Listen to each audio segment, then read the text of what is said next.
for watching my video that I felt a strong urge to make, even though I'm fighting the common cold. So, how do we know where the Book of Mormon took place, and does that matter? I'm not going to talk about the specifics right now, just the general ideas. Does it matter? Well, if you believe the wrong thing about where the Book of Mormon took place, but you get baptized, have faith in Jesus Christ, it's not going to stop you from getting into the celestial kingdom and being exalted. But it's fun to have our facts straight. And I've got to sympathize a little bit with somebody who doesn't want to join a church or believe the Book of Mormon if the person teaching it to them is telling them it really happened in this place, even though when you look at the archaeological evidence, it doesn't match up with what the book says. Yeah, the most important things we learn are by the Holy Ghost, and not by debate or historical facts. The New Testament is clear about that when Paul wrote, "No man can say Christ is Lord, but by the Holy Ghost." There are some Christians who overemphasize non-spiritual things. And a lot of those Christians, they'll tell you not to try to find out by the Holy Ghost if the Book of Mormon is true. So here's my list of how we should weight the things that might let us know where the book is. In other words, which evidence has a higher priority. If there's two of these things that contradict it all, which one should we go with? Now, number one, the most important thing to do when trying to figure out where the Book of Mormon took place is see if the book tells us. Now, the Book of Mormon does not use our modern names for anything, for the cities, for the historical sites. So, we can't just open the book and see, well, it says here, Washington, Ohio, or Chichen Itza. But the book does let us know that where the Book of Mormon happened, there were animal migrations. So, and are there animal migrations in jungles? No, there's always something to eat. Yeah, that's why some of the trees in jungles don't have tree rings. Tree rings happen when there's a drought or the dry season or something like that. Number 2 on my list, revelations given to Joseph Smith. God's true prophet, the first prophet of this dispensation. Yeah, if he said, "Thus saith the Lord, I received this revelation, and this happened here and there," that's a good clue. We should give that a lot of weight. Revelations given to subsequent prophets. I was thinking about this subject recently because there's an advice column on the internet, and the person writing in for advice was saying their friends were saying we should only believe Joseph Smith and none of the prophets after him. Wow. I don't see how anyone can come to that conclusion.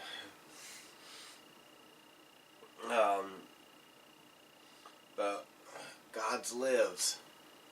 And God has a living prophet on the earth. Ever since Joseph Smith was called by God as a prophet, God has had a living prophet on the earth.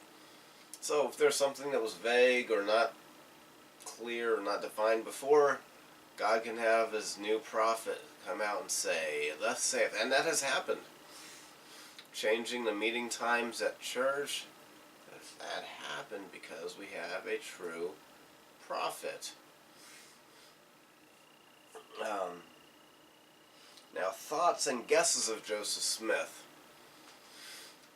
Some of you might be wondering, didn't I already say Joseph Smith? I said revelations given through Joseph Smith. See, God's prophets are allowed to have their own thoughts and guesses about things. They aren't turned into robots suddenly when they become the presidents of the Church of Jesus Christ of Latter-day Saints. And so, it's possible Joseph Smith did some guessing. How do we know which is which? Well, if he says, I received a revelation, then you know that's not his guess, that's a revelation.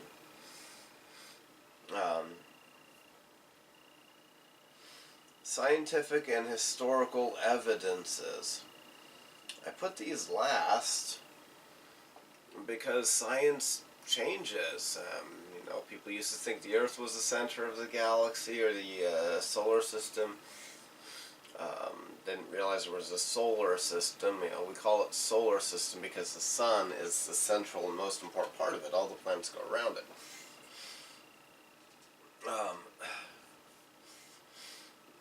And people used to think that if you left wheat out, the wheat turned into mice, or that maggots spontaneously grew on dead bodies. They used to think that if you were sick, you had bad blood, and they would drain the blood out of you. And maybe we would have had President George Washington on the earth a few more years if his doctors didn't have a stupidity contest and bleed him to death. So scientific information, that can be bad. Historical evidence. Okay, when we're looking at things that are over 1,000 years old, a lot is going to have rotted. A lot of, material that ancient civilizations used for building things, whether we're talking about buildings or building tools, if there were materials that are not, noble, they're going to rot. They're going to rust. Iron will become iron oxide. Copper will become copper oxide. Wood will rot away.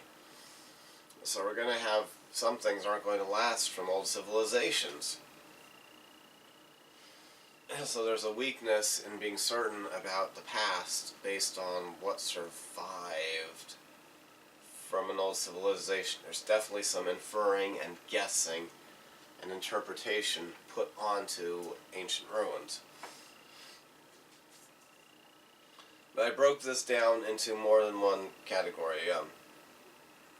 Deoxyribonucleic acid, also known as DNA.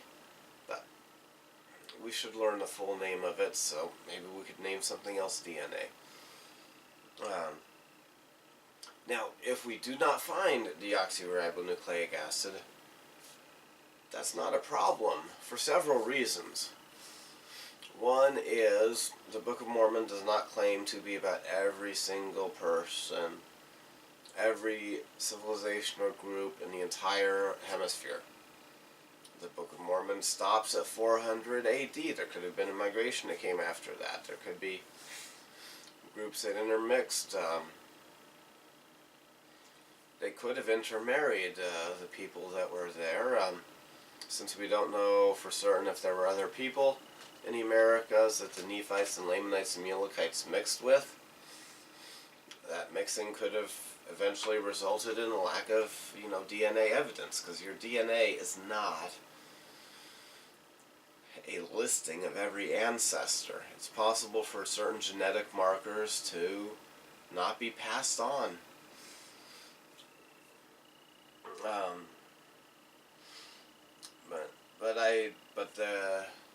On this ground, we do have DNA evidence about people that have a certain haplotype named X by the scientist. And, linguistic evidence. Joseph Smith, before he gave the gold plates back to the angel, wrote down what the writing on it looked like. And it looks a lot like certain native writings. So if we find native writings that match up with it, that's a really good clue.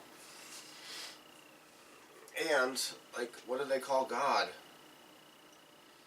Do any ancient American, and when I say American, I mean the hemisphere, civilizations or cultures have a name for God that sounds a lot like the Hebrew name for God, Yehovah,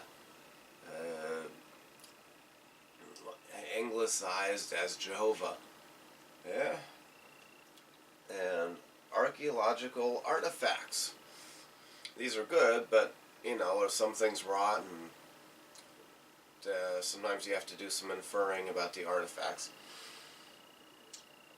But if the artifacts back up the other things, or we don't have the other things, did they build buildings the way Moroni built his Nephite fortifications?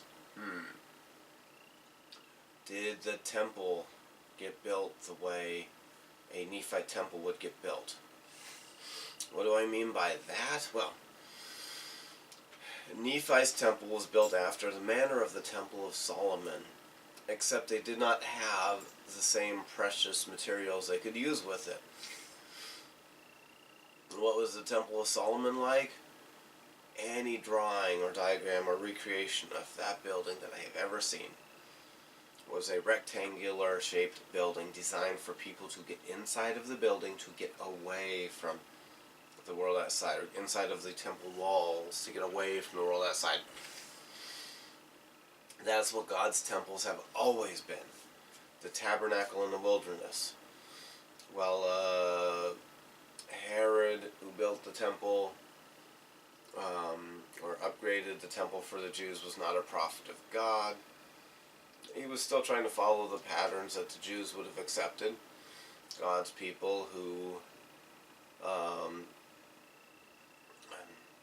were trying to follow God's prophets, some more than others, and who were the keepers of the ancient scriptures. And what did it look like? A cube shape, not a pyramid shape. You see, a pyramid-shaped building is designed for people to see what's at the top. The pyramid-shaped building is for showing off, not for getting away from the world and having a personal experience with God. And some pyramid-shaped buildings, we know from historical evidence, witnesses, are used for human sacrifice, because everyone sees the sacrifice happening and watches the bodies fall down to the bottom. If there's any ceremonial evidence, we should pay attention to that. What do I mean? Well, the ceremonies, the religious ceremonies of the peoples in the Americas. Are there any people who do things a lot like what we do in the temples?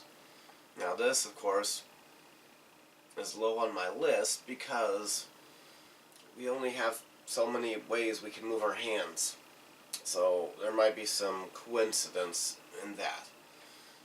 But if that was the only thing we have and we can't find any of the other things on this list above it, it's a good piece of evidence.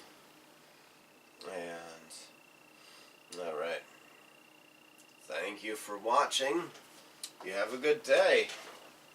And I encourage you to read the Book of Mormon because it's true and it will help you.